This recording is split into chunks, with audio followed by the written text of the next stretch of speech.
인간이 아무리 없이 하려 해야 없이 할 수 없는 인연이 있습니다. 바로 하늘이 맺어준 부모 자식 간의 인연인데요. 부모 자식 사이는 천륜이라는 말이 있습니다. 그럼에도 하늘이 내려준 인연을 저버린 채 늙은 부모를 방치했다는 소식이 심심찮게 들려옵니다. 대부분의 부모는 내 자식을 누구보다 번듯하게 키우고 싶어 평생을 희생해가며 키웁니다. 우리 어릴 때를 생각해보면 먹고 사는 것은 조금 힘들었어도 부모 손 크게 빌리지 않고 잘 자랐던 것 같은데 풍요로운 현대에 와서는 부모 노릇하기가 정말 힘든 것 같습니다. 자식 가진 부모라면 자식 때문에 고민 한 가지쯤은 다들 있으실 겁니다. 정말 내 마음대로 안 되는 게 자식일 텐데요. 사실 내 마음대로 안 되는 게 어디 자식뿐만이겠습니까? 나 스스로도 내 마음대로 안 되는데 왜 자식한테는 기대하게 되는 것일까요? 남편이 속 썩이는 건 애초에 남이라 별 생각 없이 넘기겠지만 자식에게 받은 상처와 배신감은 어디다 말도 못하고 주변 사람에게 마음을 터놓고 얘기하면 제 얼굴에 침 뱉기니 이 응어리진 마음은 어찌 풀어야 할까요? 다들 약속이나 한 듯이 말을 안 해서 그렇지 자식에게 서운함을 느끼는 부모가 어디 한둘일까요? 제 주변 지인들만 만나도 남편 욕은 몇 시간이 넘도록 하면서 자식 자랑은 해도 해도 시간이 모자랍니다. 자식은 부모의 또 다른 자신이기 때문에 자식의 영광은 자신의 영광이고 자식의 흉은 곧 자신의 흉이 되니 드러내지 않을 뿐입니다. 오늘은 자식들에 대해 고민이 있으신 분들이 들으시면 좋을 내용이 담겨 있습니다. 어느 안타까운 할머니의 사연을 읽어드리겠습니다. 이 글은 현대의 우리들의 자화상인지도 모르겠습니다. 최근 6명의 자식에게 버림받아 찜질방을 전전하던 88세의 할머니 사연이 재조명받고 있습니다. 지난해 5월 청와대 국민청원 게시판에는 자식들에게 버려진 88세 새우 등 할머니의 처절한 몸부림이라는 제목의 청원까지 올라왔습니다. 할머니께선 8.15 해방 전 당시 나이 14세에 이북에서 내려오셔서 사시다가 할아버지와 혼이 나여 슬하에 6남매를 두셨습니다. 그 자식들 먹이고 입히고 가르치기 위해 부모님 자신들은 모진 삶의 무게와 가난의 허기진 배를 물로 채우며 견뎌내야만 하셨습니다. 첫째 딸을 낳은 후 할아버지는 6.25 전쟁에 참전하여 6년 만에 제대를 하셨고 할머니께서는 남편이 전쟁터에 가신 후 6년 동안 굶는 것을 밥 먹듯 하며 가난한 살림에도 시부모님을 남편 목까지 정성껏 섬기며 효도를 다하셨다고 하십니다. 할아버지는 제대 후에 자식들에게 가난을 대물림해선 안 된다고 하시며 강원도 깊은 산속으로 들어가 화전을 일구며 손발이 다 닳고 등이 휘도록 험한 일도 마다하지 않으셨습니다. 할머니께서는 40여 년 전에 자식 대학 등록금을 마련하려고 누에를 치시다가 뽕나무 꼭대기에서 떨어져 허리를 심하게 다치셨어도 병원 한 번 못 가시고 방치해 두었던 허리는 그 후로 더 심해져서 새우등처럼 휘어버리고 말았습니다. 평생을 자식들 뒷바라지하고 남겨두었던 부동산, 현금, 금부치까지 전 재산을 모조리 자식들에게 주고 남은 거라고는 노부부가 오손오손 의지하며 살아가던 집과 텃밭뿐이었습니다. 그런데 그것마저 둘째 딸과 둘째 아들이 부모님께 찾아와서 시청 앞에 땅을 사서 집을 짓는데 자금이 부족하니 부모님의 마지막 노후 자금인 집과 텃밭을 팔아서 보태주면 부모님 노후를 편히 모시고 효도하겠다며 온갖 가머니설로 노부모를 구워 삶았습니다. 자식의 말을 찰석같이 믿은 노부부는 둘째 아들에게 돈을 건넸습니다. 하지만 돌아온 건 효도는커녕 차가운 홀대뿐이었습니다. 부모님의 노후 자금이었던 집과 텃밭을 매매한 대금을 둘째 딸이 은행에서 바로 가지고 간 후에 4, 5년이 지나도록 그 효도 약속은 이행되지 않았고 그 후 둘째 아들은 연락을 끊은 채 종적을 감췄습니다. 6.25 참 전용사이며 정신력이 무척이나 강하고 꼿꼿하셨던 할아버지는 애꿎은 할머니에게만 역정을 내셨고 할머니께 둘째 딸과 둘째 아들이 앗아간 노후 자금을 찾아오라며 추궁하시다가 그 후 극심한 스트레스를 받으셔서 5년 전에 뇌출혈로 돌아가셨습니다. 할아버지가 돌아가시기 며칠 전에 할머니께 이렇게 말씀하셨답니다. 나는 아무래도 얼마 살지 못할 것 같으니까 할멈 자네는 저놈들이 가져간 돈들을 다 돌려받아서 병원에 가서 아픈 곳도 치료하고 먹고 싶은 것 실컷 먹고 그 돈을 다 쓰면 그때 나한테 와. 그리고 나 같은 사람 만나서 평생 호강 한 번 못 시켜주고 고생만 시켜서 미안하네 라고 말입니다. 그렇게 홀로 남겨진 할머니는 최근 3년 동안 누구의 보호도 받지 못하고 꼬부라진 몸을 지팡이 하나에 의지한 채 노인학대 보호기관으로 사설 쉼터로 지인의 집으로 찜질방으로 돌아다니시며 하루하루를 전전긍긍하셨습니다. 현재 자식들로부터 방임, 유기제약대로 노인학대보호기관에 다시 재입소하셨습니다. 그동안 3년이 넘도록 유기방임한 자식들이 할머니 몰래 집도 이사를 가고 전화번호도 바꿔버리는 바람에 할머니는 아들, 딸들의 집도 전화번호도 모르고 계십니다. 6남매 중 4남매가 강원도 강릉에 모여 살고 있는데 말입니다. 세상에 홀로 남겨진 할머니는 자식을 잃은 슬픔과 깜깜한 미래를 걱정하며 하루하루 버틸 뿐입니다. 할머니는 자식들의 유기, 방임 후 3년 동안 생활비, 의료비가 없어서 자식들이 그동안 가져간 돈을 되돌려 받아서 혼자서라도 살아보려고 경남 양산에서 자식들이 살고 있는 강원도 강릉으로 그 먼 거리를 수차례 콜택시로 오고 갔다고 합니다. 전화번호도 바뀌어 있는 탓에 수소문 끝에 찾아갔지만 엄동설안의 문도 열어주지 않고 늙은 엄마를 피해서 도망다니는 아들, 딸을 만날 수조차 없었습니다. 어두운 밤 혹한의 날씨에 이대로 조금 더 문 밖에 서 있다가는 얼어 죽을 것만 같아서 둘째 아들 집 위층 아주머니께 우리 아들놈이 문을 안 열어줘서 지금 얼어 죽게 생겼으니 하룻밤만 나를 댁에서 재워주면 이 은혜는 잊지 않을게요 했더니 그 위층 아주머니는 아들도 늙은 엄마를 나 몰라라 하는데 내가 할머니를 하룻밤 재워주면 할머니 아들에게 좋은 소리 못 들어요. 우리 집엔 절대 안 돼요 하면서 문을 쾅 닫고 들어가 버리더랍니다. 할머니는 내가 오늘 밤 이대로 둘째 아들놈 집 문 밖에서 영하의 날씨에 꽁꽁 얼어서 죽는구나 하는 두렵고 불안한 마음에 사지가 벌벌 떨리며 정신이 아찔했다고 합니다. 그래서 가까스로 몸을 추스린 후 112에 전화를 해서 경찰이 왔지만 경찰은 부모 자식 간에 만나서 타협점을 찾으라며 더 이상 관여하지 않았습니다. 할머니는 지금이라도 죽고 싶지만 몹쓸 자식놈들에게 비정하고 참담하게 버려진 몸으로 할아버지를 만날 수도 없고 이대로는 원통해서 죽을 수가 없답니다. 이 사연을 듣고 처음엔 이게 실화라고는 믿을 수가 없었습니다. 그만큼 충격적으로 다가왔습니다. 자식들을 위해 온갖 희생과 헌신을 다하시고 빈 껍데기만 남은 90세가 다 된 늙은 엄마를 자식들이 서로 연합하여 잘 모시고 보살펴 드리기는커녕 부모님 집안에 돈이 되는 것은 부모님 손가락에 끼고 있던 낡은 금가락지까지 모조리 모아서 앗아가고 달면 삼키고 쓰면 뱉는 파렴치한 불효를 저지른 자식들에게는 배은망덕이란 단어조차 사치인 것 같습니다. 엄마는 자기를 버리려고 하는 아들이 지게를 지고 산을 오를 때 뒤에서 나뭇가지를 꺾으며 간다죠. 아들이 엄마를 버리고 산을 내려갈 때 길 잃어버리지 말라는 표시라고 합니다. 자기가 버려지는 순간조차 자식 생각만 하는 게 엄마의 마음일 것입니다.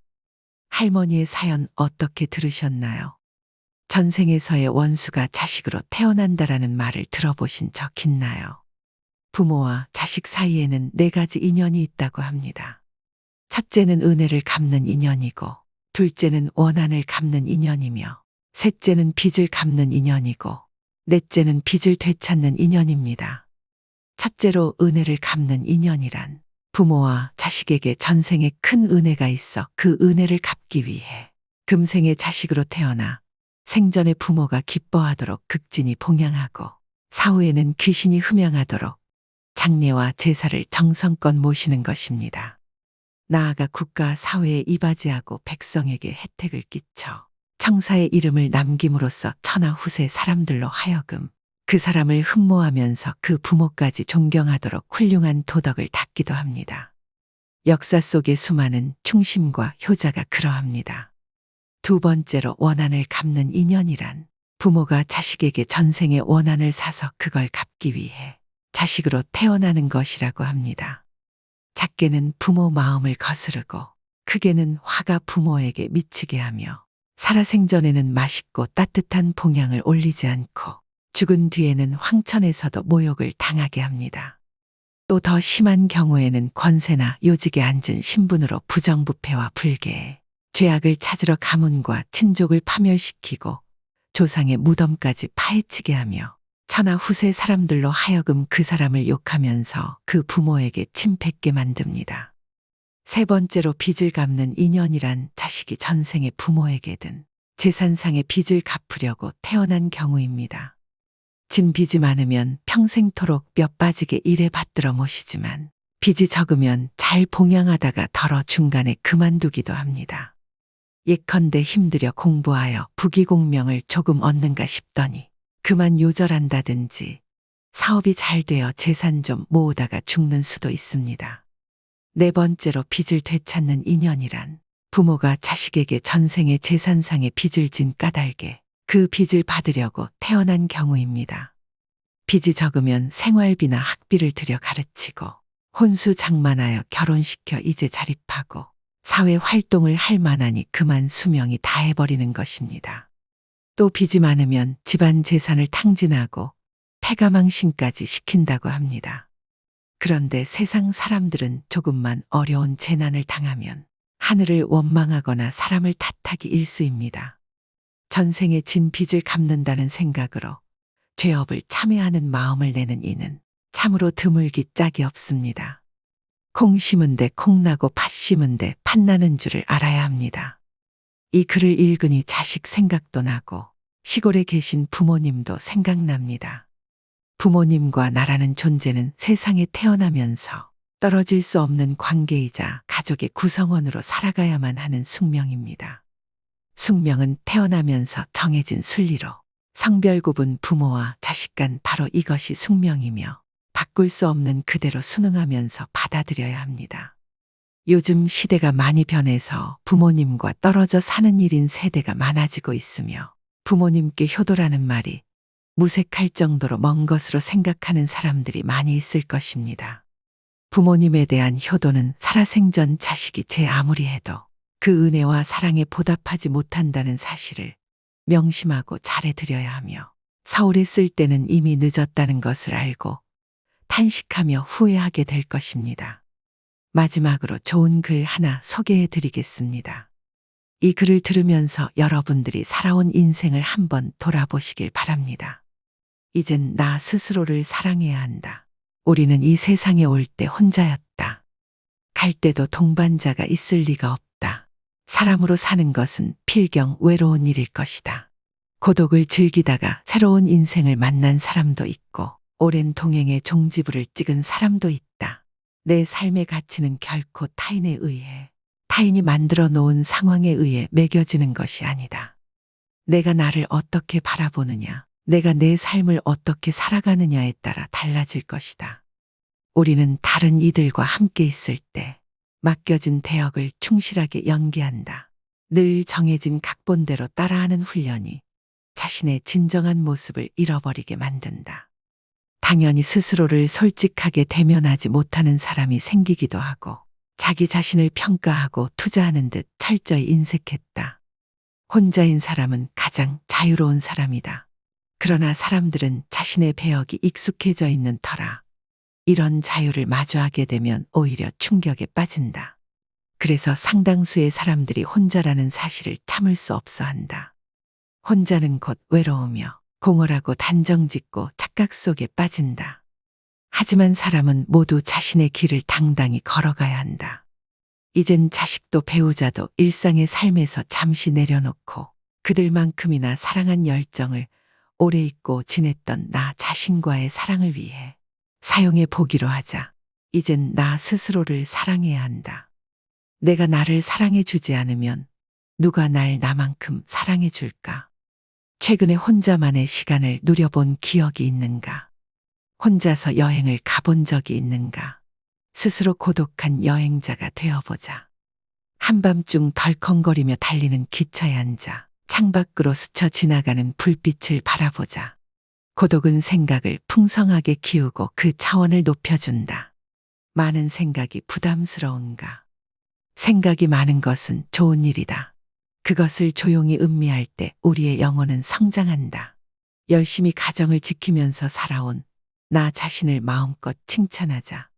열심히 일하면서 지나온 내 삶을 한껏 사랑하자. 이젠 이만하면 쉴 자격 충분하니 더 이상 달려가지 못하더라도 달래고 추스릴 시간을 주자. 수고했다 애썼다. 육신이 너덜너덜해질 만큼 약해진 나 자신에게 위로와 칭찬과 용기를 보내주자. 수십 년을 동고동락해준 내 얼굴에게, 지구상에 오직 하나뿐인 내 얼굴에게 남은 시간은 우리들만을 위해 바치겠노라고 약속하자. 생각은 말이 되고 말은 행동이 되며 행동은 습관이 되고 습관은 삶의 변화를 준다. 어떤 생각을 하느냐에 따라 인생이 달라진다. 내가 나를 사랑하지 않으면 남들 또한 나를 사랑해 주지 않을 것이다. 첫 번째는 내가 제일 좋아했던 취미 생활을 시작하자. 두 번째는 내가 진짜 가보고 싶은 여행지로 훌쩍 떠나자. 세 번째는 신발은 지금까지 신었던 가격보다 좀 비싼 걸로 투자하자. 네 번째는 마음을 터놓을 수 있는 친구에게 당장 전화해보자. 다섯 번째는 아직 용서해주지 않았던 사람이 있다면 가슴을 열고 용서해주자. 그러면 내가 편해진다. 여섯 번째는 거리가 멀더라도 맛집으로 이름난 식당을 찾아 나 자신에게 음식 선물을 해주자. 일곱 번째는 매일 아침 눈을 뜨는 순간 나는 사랑받기 위해 태어난 사람이고 지금 이 순간이 가장 행복한 사람이라고 외치자. 이 글을 읽은 모든 사람이 과거에 어떻게 살았던 지금 당장부터 행복했으면 한다. 거울 속의 낯선 나를 이젠 진정 사랑하는 대상으로 친하게 지내며 먼 훗날 영원한 안식 여행을 떠날 때 너와 나 우리는 행복한 삶을 살았다고 말할 수 있었으면 얼마나 좋을까. 아주 오래 살 것처럼 행동하면 어리석다. 걷지도 못할 때까지 기다리다가 인생을 후회하지 말고 몸이 허락하는 한 가보고 싶은 곳을 여행하라. 혹시 병들더라도 겁먹거나 걱정하지 마라. 태어나서 늙고 병들고 죽는 것은 누구에게나 오는 것 아닌가. 몸은 의사에게 맡기고 목숨은 하늘에 맡기고 마음은 스스로 책임져야 한다. 자식들이나 손자에 관한 일은 눈으로 보고 귀로 듣기만 하고 입은 꼭 닫으셔라. 자신이 자신을 최고로 여기고 자신을 대접하며 살다가 생로병사에 순응하며 살자. 머물 듯 하는 것이 세월인 것을 이젠 나 스스로를 사랑해야 한다. 오늘도 인생의 미학과 함께 해주셔서 감사드립니다. 여러분의 지혜로운 인생을 언제나 응원합니다.